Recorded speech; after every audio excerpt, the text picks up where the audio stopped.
आज के टाइम हर जगह डिजिटल इंडिया की बात होती है। चीजें डिजिटल हो जाने से बहुत चीजों में हमारे देश को फायदा हुआ है, लेकिन कुछ लोग इसका गलत फायदा उठाते हैं। जैसे अब ये केस देखिए। दोस्तों, उत्तर प्रदेश के बंदा से एक ऐसा फैसला आया है जिसने इंसानियत पर भरोसा तोड़ा भी और कानून पर बढ़ाया भी। एक सरकारी इंजीनियर और उसकी पत्नी को कोर्ट ने फांसी की सजा सुनाई, पर आखिर ऐसा उन्होंने क्या किया? इस केस में गुनहगार ये दोनों हस्बैंड वाइफ हैं। ये दोनों उत्तर प्रदेश के रहने वाले थे। ये दोनों जितने हंसमुख और सिंपल दिखते थे, इनकी कहानी उतनी ही डरावनी और खतरनाक है। इस केस में छोटे छोटे बच्चे इन्वॉल्व हैं और ये दोनों ये कांड 10 साल तक करते रहे। इन दोनों ने इन सालों में 2 लाख से भी ज्यादा वीडियोस बनाए थे। इन्हें दोनों ने 47 कंट्रीज में पोर्न वीडियोस के तौर पे भेजा था। इनको पुलिस ने नहीं बल्कि डायरेक्ट सीबीआई ने अरेस्ट किया। इस कहानी की शुरुआत होती है 2010 से। राम भवन और दुर्गावती एक मैरिड कपल थे। राम भवन एक गवर्नमेंट इंजीनियर था और इंजीनियर डिपार्टमेंट में वो जेई लगा हुआ था। मतलब एक गवर्नमेंट एम्प्लॉय की क्या वैल्यू होती है, कितनी पढ़ाई करके जेई लगा जाता है। इसलिए कहते हैं कि आप किसी के पेशे से उसको जज नहीं कर सकते। राम भवन दुनिया के सामने बहुत ही सिंसियर आदमी था। उसका बिहेवियर दूसरों के साथ बहुत अच्छा था और जो उसकी वाइफ थी दुर्गावती, उसका बिहेवियर भी बहुत ही वेलकमिंग था। इसलिए उनके सारे पड़ोसी राम भवन और दुर्गावती को बहुत ज्यादा प्यार करते थे। उन दोनों की रेपुटेशन सबके सामने बहुत अच्छी थी। राम भवन जेई था, इसलिए उसको एक गवर्नमेंट क्वार्टर भी मिलता था, लेकिन वो वहां न रहकर एक अच्छे फ्लैट में रहते थे। जबकि उनकी फैमिली में उन दोनों के अलावा कोई भी नहीं था। यहाँ तक कि उनके खुद के बच्चे भी नहीं थे और वो दूसरों के बच्चों को बहुत ज्यादा प्यार करते थे। वो दोनों पड़ोसियों के बच्चों को बुलाकर उन्हें खिलाते पिलाते थे, उनके साथ खेलते थे। मतलब कि वो बच्चों के साथ बहुत ज्यादा फ्रेंडली थे और बच्चे भी उन्हें देख के बहुत ज्यादा खुश होते थे। पेरेंट्स ये सोचते थे कि इनके खुद के बच्चे नहीं है, इसलिए ये दूसरों के बच्चों को इतना प्यार करते हैं। इसलिए पड़ोसी भी अपने बच्चों को उनके घर जाने से नहीं रोकते थे और बच्चे भी इनके घर जाके इतने खुश होते थे क्योंकि ये दोनों बच्चों को फोन भी देखने देते थे, पूरा पूरा दिन टीवी चला के रखते थे और यहाँ तक कि खुद भी उनके साथ बहुत ज्यादा टाइम स्पेंड करते थे। कुछ बच्चे तो उनको सेंटा क्लॉज अंकल और आंटी बुलाते थे। 2010 से 2020 के बीच राम भवन बांद्रा से चित्रकूट डिस्ट्रिक्ट में एक्टिव था।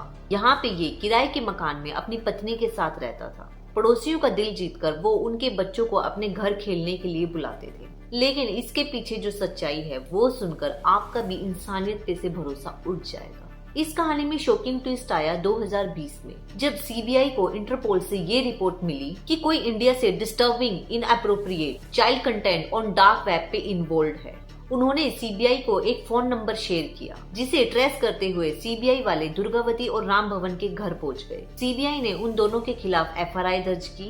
17 नवंबर 2020 को राम भवन को उसके चित्रकूट वाले फ्लैट से अरेस्ट कर लिया गया। अरेस्ट करने के बाद उसके पूरे घर की भी तलाशी ली गई और घर पे उन्हें बहुत सारे एमसी, कैमरा, लैपटॉप और मेमोरी कार्ड मिले। जब उन्हें अच्छे से देखा गया तो बहुत सारे क्राइम सीबीआई के आगे आए। लेकिन राम भवन की वाइफ अरेस्ट नहीं हुई थी क्योंकि उसके खिलाफ कोई भी सबूत नहीं मिला था कि वो भी इस कांड में शामिल थी। लेकिन एक चीज उसके खिलाफ ऐसी मिली जिसे उसे अरेस्ट कर लिया गया। वो अपने पति के खिलाफ जितने भी एविडेंस थे उसको हटा रही थी।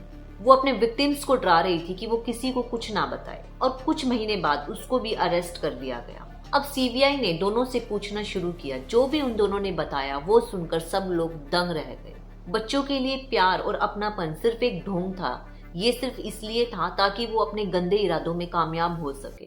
ये दोनों ज्यादातर गरीब परिवार के बच्चों को टारगेट करते थे क्योंकि इन्हें पता था कि ये बच्चे ज्यादा फाइनेंशियली स्ट्रांग नहीं होते। अगर हम लोग पकड़े भी गए तो ये लोग हमारा कुछ नहीं बिगाड़ सकते।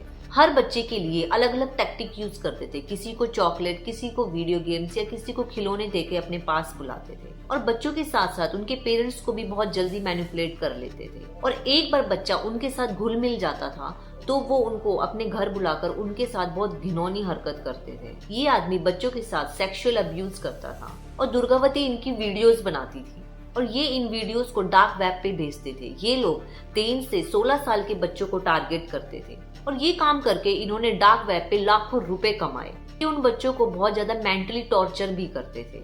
इन सब की वजह से काफी बच्चों को तो प्राइवेट पार्ट्स इंजरी मिली और वायलेंट सेक्सुअल अब्यूज से कई बच्चों को तो सिक्वेंट आईज प्रॉब्लम हुई।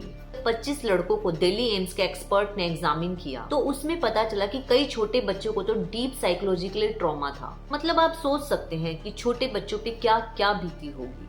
और इनके बायर्स अलग अलग कंट्रीज में थे, जैसे यूएसए, दुबई, अफगानिस्तान ऐसे। और इन सभी चीजों में राम भवन का साथ उसकी वाइफ दुर्गावती देती थी। 10 फरवरी 2021 को सीबीआई ने 700 पेज की एक चार्जशीट फाइल करी। इस चार्जशीट में 74 लोगों ने स्टेटमेंट दी। इस केस का जजमेंट 20 फरवरी 2021 को आया। एक स्पेशल कोर्ट हियरिंग में एडिशनल डिस्ट्रिक्ट एंड स्पेशल जज प्रदीप कुमार मिश्रा ने इन दोनों को फांसी की सजा सुना दी। अगर हमारे देश में किसी को फांसी की सजा मिली है तो आप सोच सकते कि उसने किस हद तक घिनौना काम किया होगा। बच्चों के कोमल दिल के साथ खेल के उन्होंने उनको जीते जी मार दिया।